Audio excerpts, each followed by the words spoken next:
Salve, salve galera! Essa aqui é mais uma aula para o PET de Filosofia aqui do estado de Minas Gerais. Hoje, segundo ano, volume 5, semana 3. O tema de hoje é propaganda e ideologia. Esse tema ele é mais genérico, é mais abrangente e não vai tratar de filósofos específicos. Ele vai ser um tema mais geral. Então vamos lá falar um pouquinho. Lá na apostila, ele tem o poema do Carlos Drummond, esse Eu, Etiqueta. É um poema bacana, gostoso de ler. Drummond escrevia bem pra caramba. Tem aí esse link que eu coloquei, que é onde eu encontrei. Eu vou deixar aí na descrição do vídeo também, aqui embaixo. E vou citar alguns trechinhos desse poema para a gente discutir aqui na aula. Drummond fala que ele se tornou um homem-anúncio itinerante, ou o personagem dele, como dizem, o eu lírico. Um homem-anúncio itinerante. Isso quer dizer que eu me torno uma pessoa que vaga, que anda, que passeia e sou como um outdoor que se move. Essa é a ideia que ele está denunciando aqui, da nossa vivência contemporânea, da nossa forma de se comportar no mundo hoje. Outro trecho bacana. É doce estar na moda, ainda que a moda seja negar minha identidade. Ou seja, eu não me mostro para o mundo como eu quero me mostrar, eu não me mostro para o mundo como eu realmente sou, eu me mostro para o mundo como o mundo quer que eu me mostre. Eu tenho os produtos que são produzidos em larga escala, que são fabricados, e aí eu vou lá, uso esses produtos para de alguma maneira estranha tentar me mostrar. Mas na verdade eu não estou mostrando quem eu sou por dentro. Eu estou mostrando o que os fabricantes, o que os produtores querem que eu seja. Essa é uma crítica bacana também que Drummond faz. Outro trechinho legal. Eu é que mimosamente pago para anunciar. Então, além de fazer o anúncio para as empresas, eu pago para elas. Não são elas que me pagam para anunciar. Sou eu comprando o produto delas que faço o anúncio para elas. Então, quanto mais eu uso certa marca, quanto mais eu uso, eu estou o tempo todo vestido com certas roupas, ou usando certos relógios, ou consumindo certos produtos, acabo fazendo propaganda para as empresas. Isso é também interessantíssimo da gente pensar. E um trechinho ali pertinho do final do poema é meu novo nome, ou meu nome novo é coisa. Então, o que Drummond está denunciando? Que a gente está deixando de se mostrar, de agir de uma certa maneira que a gente gostaria de agir, acaba deixando de se comportar de várias formas, de vestir certas coisas, de consumir outras coisas ou de produzir outras coisas em prol de um consumo desenfreado, um consumo de coisas alheias a nós, produzidas por outras pessoas, pensadas por outras pessoas e não construídas, pensadas, imaginadas, criadas por nós mesmos. A gente passa a ser coisa, ao invés de ser sujeito. Isso é muito massa. Aí, o texto da Aranha e da Martins, elas vão diferenciar dois tipos de propaganda, que é a propaganda comercial e a propaganda ideológica. Primeiro vamos falar um pouquinho da comercial. Em geral, as propagandas comerciais de produtos, de marcas, de acessórios, elas vão ter um apelo racional ou emocional? Qual que é a ideia por trás de uma propaganda? Ela vai tentar te vender algo, ela vai tentar te mostrar que ao consumir algum produto, ao consumir alguma coisa, você vai ter satisfação, você vai ter prazer, você vai ter felicidade. Então, majoritariamente, o apelo é emocional. Majoritariamente. Então, qual que é a ideia? Se eu tiver determinados produtos, necessariamente eu vou ter determinadas qualidades? Então, antigamente tinha as propagandas de cigarro, que tinham pessoas fumando cigarro, montadas em cavalos e lugares lindos e aquela paz de espírito. Então a ideia é: eu consumindo cigarro, eu vou ter sucesso na minha vida, eu vou ser feliz, eu vou poder passear por lugares belos porque eu fumo cigarro. É usar algum terno muito caro, usar algum terno caríssimo. Só de usar esse terno, eu obrigatoriamente eu vou ter acesso a lugares, a certos lugares sociais, a certos eventos, a certos círculos de pessoas, só por usar aquele terno. O terno é que me traz a satisfação, vestir aquele terno é o que me traz a felicidade. Essa que é a grande questão. As propagandas, de forma geral, nem todas, mas a maioria, elas tentam passar a ideia de que ao consumir certas coisas eu serei feliz, eu serei bem realizado, eu ficarei satisfeito. Esse é um perigo, isso é muito perigoso. A última reflexão que a gente faz nessa área da propaganda comercial, nessa parte: quem ganha com o consumo? O consumidor ou o empresário produtor?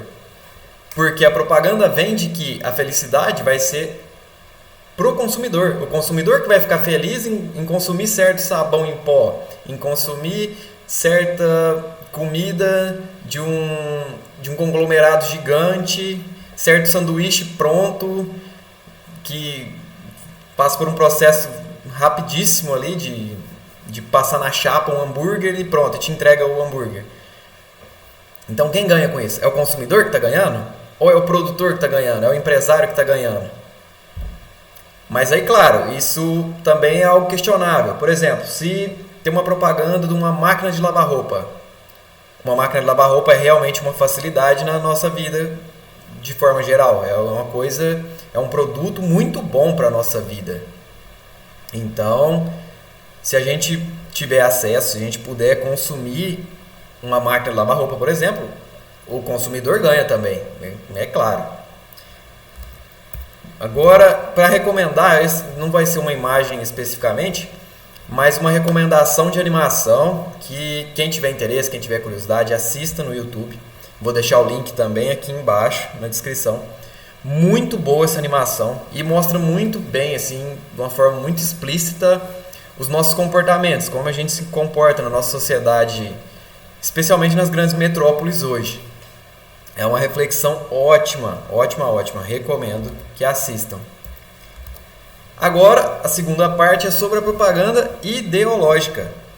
Qual que é a ideia por trás dela? Para que faz essa propaganda? A intenção é tornar padrão certa perspectiva da realidade. Então, alguém enxerga a realidade de uma certa maneira e a ideia é que todas as outras pessoas também enxerguem assim. Então, vai ocorrer uma propaganda de disseminação dessa ideologia. Vamos dar um exemplo. Como funciona a cobertura da mídia? A mídia, ela é imparcial. A mídia, ela mostra os fatos como eles são puramente. A mídia vai lá e vai mostrar uma certa manifestação, ela vai tirar fotos dessa manifestação e vai ser de um jeito apenas. De um viés neutro, um viés totalmente imparcial. Não, isso é impossível. É impossível existir neutralidade, imparcialidade entre os seres humanos. Cada ser humano tem uma história de vida. Cada ser humano enxerga o mundo de uma certa maneira. Cada ser humano está imerso em dores, em pensamentos, em ideologias diferentes. Então, a mídia, ela é uma empresa, geralmente. Qualquer grande mídia que você quiser pensar, não vou citar nomes para evitar propagandas, mas elas são compostas por seres humanos, jornalistas, e esses jornalistas são humanos. Então, eles têm ideologias, eles pensam certas coisas, eles defendem certas ideias. E claro, se eles estão a favor de uma manifestação, eles vão mostrar aquela manifestação como boa, como benéfica para a sociedade. Enquanto, se eles forem contrários a alguma manifestação, eles vão mostrar aquela manifestação como ruim, como algo que destrói a democracia e não sei mais o que lá. Então, e tem alguns casos que realmente elas almejam destruir a democracia, e isso é complexo. Mas não há neutralidade entre seres humanos. Não existe. Portanto, é importantíssimo o senso crítico de cada pessoa que absorve aquela notícia, aquela reportagem, que lê, que estuda, que se informa. É sempre importante ter o senso crítico, de ler aquilo e entender, certo, tem aqui alguma jornalista ou algum jornalista que está me escrevendo isso. Qual que é a intenção dele com isso ou dela com isso? Então, a gente precisa tomar esse cuidado sempre. É importante perceber que não existe qualquer tipo de neutralidade entre seres humanos. Aí vem a galera falar de escola sem partido. Isso é uma abominação, isso é um absurdo completo. Não existe escola sem partido. A intenção do escola sem partido é tirar alguns partidos da escola, mas outros partidos permanecem. É simples assim, não existe, não adianta. É um discurso, ou é ignorante a pessoa realmente acreditar que é possível fazer algo sem partido, e sem partido aqui é sem ideologia, que a gente está entendendo, ou então é por hipocrisia mesmo, hipocrisia pura, de falar, ó, a gente quer que a escola seja sem partido, quando na verdade sabe-se que a escola não será sem partido. Ela sempre terá algum partido. E não é partido político, que fique bem claro, não é um partido político. São ideologias. Ideologias serão defendidas, questões serão discutidas. Se uma escola discute questões religiosas, ela tem um partido. Se a escola discute questões democráticas, ela tem um partido. Se a escola discute questões de liberalismo, ela tem um partido. Então, não existe escola sem partido, não existe neutralidade, não existe imparcialidade. Isso tem que ficar muito claro. Esse aqui é um exemplo, aqui está a fonte aqui embaixo, que é uma postagem da SECOM, que é a Secretaria Especial de Comunicação da Presidência da República, e que eles estão fazendo propaganda ideológica das escolas cívico-militares. Por quê? O governo atual defende esse tipo de escola. O governo atual quer promover, quer que isso se dissemine. Então eles vão mostrar uma foto com duas moças ali sorridentes, e como se a escola cívico-militar fosse a melhor opção possível para a educação. Mas tem vários problemas na escola cívico-militar. Vocês podem reparar, por exemplo, inicialmente na questão estética. Todas as mulheres estão com o cabelo preso, bem amarrado, amarradinho aqui atrás. Os rapazes, todos com cabelo curto, todos sem barba, todos fardados. Então tem essa estética muito restrita, essa fixação da aparência dos estudantes. Qual que é a ideia por trás disso? Disciplina, talvez? Mas tem um problema. E a expressão individual? E como cada um gostaria de ser? Como cada um gostaria de deixar o seu próprio cabelo? Qual o problema de ter um cabelo solto, um cabelo curto, um cabelo comprido? Qual o problema? Qual o problema? E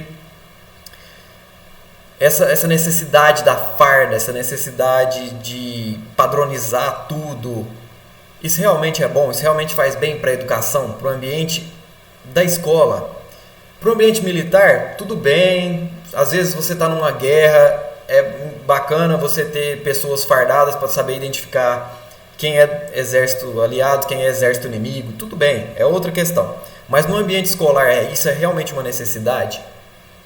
Outro problema das escolas cívico-militares, elas têm uma tendência a idolatrar a meritocracia. E a meritocracia é extremamente problemática.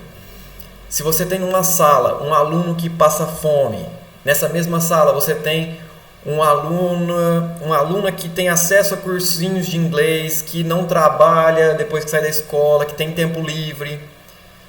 Aí também nessa mesma sala você tem alguma aluna que ela trabalha depois que ela sai da escola. Ela tem que sair da escola e trabalhar 6 horas ou 8 horas depois que ela sai da escola. E a gente vai falar de meritocracia para essas 3 pessoas Como que a gente discute meritocracia para essas 3 pessoas?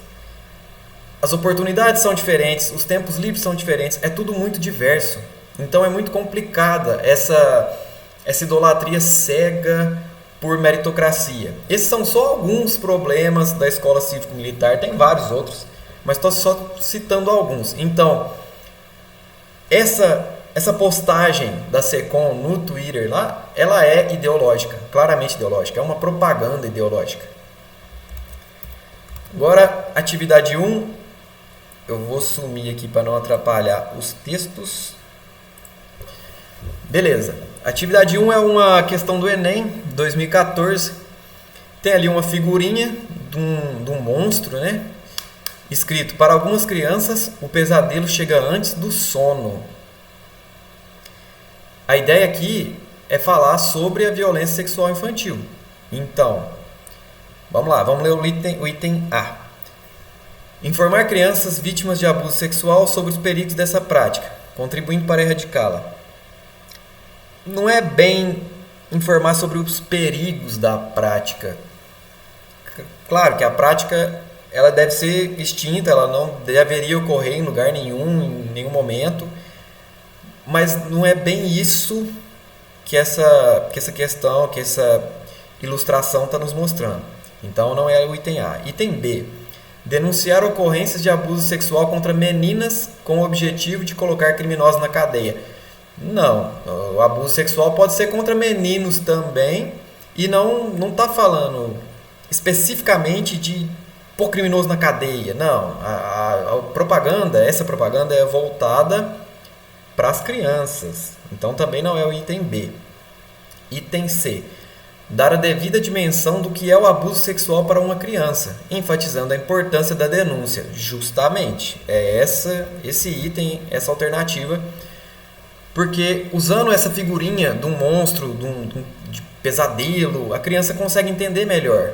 Ela consegue, é uma forma mais lúdica de mostrar para a criança esse assunto. Vamos descartar o item D. A violência sexual predomina à noite. Não é essa a questão. Pode acontecer de dia também. O ponto não é esse. E o item E. O abuso infantil, sexual infantil, ocorrer durante o sono. Não, a criança pode estar acordada também. Então também não é essa a questão. Não é esse o ponto. Atividade 2. Tem uma propaganda ali. Mostre que sua memória é melhor do que a de computador e guarde esta condição, 12 vezes sem juros. Vamos ser sinceros, uma memória do computador tem uma capacidade de memória inacreditável. É muito mais, pelo menos em termos quantitativos, pode ser muito, muito maior do que uma memória humana. A memória humana ela é mais complexa, ela vai ligar emoções e raciocínios, vai ligar cheiros com gostos e fazer associações impressionantes. Mas em capacidade bruta, quantitativa, provavelmente uma memória de computador tem muito mais capacidade, é muito mais capaz do que a memória humana. Para guardar informações brutas também, né? Aí a memória humana ela é mais complexa, ela guarda informações qualitativas. Então é complicado essa comparação. Mas essa propaganda, a intenção dela é falar, você é melhor que um computador. Guarda aí esse descontão incrível. Isso é problemático.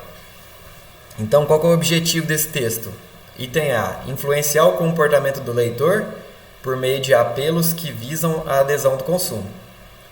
Justamente. A ideia é justamente influenciar para a gente consumir mais. Simples assim. Item B. Definir regras de comportamento social no consumismo exagerado. Não, ele não está denunciando isso, não está criticando isso. Item C. Defender a importância do conhecimento de informática. Não, nada disso. Definitivamente, nada disso. Item D. Facilitar o uso de equipamentos de informática. Também não está facilitando o uso nenhum. A ideia não é essa, a intenção não é essa. Item E. Questionar o fato de o homem ser mais inteligente que a máquina. Não tem nenhuma intenção de discutir esse tipo de afirmação aqui nesse enunciado, nessa propaganda. Atividade 3. Assinalar as corretas, ver quais itens estão corretos, né? E depois assinalar o item correto lá embaixo. Então, as afirmações 1, 2, 3. Temos aqui a afirmação 1.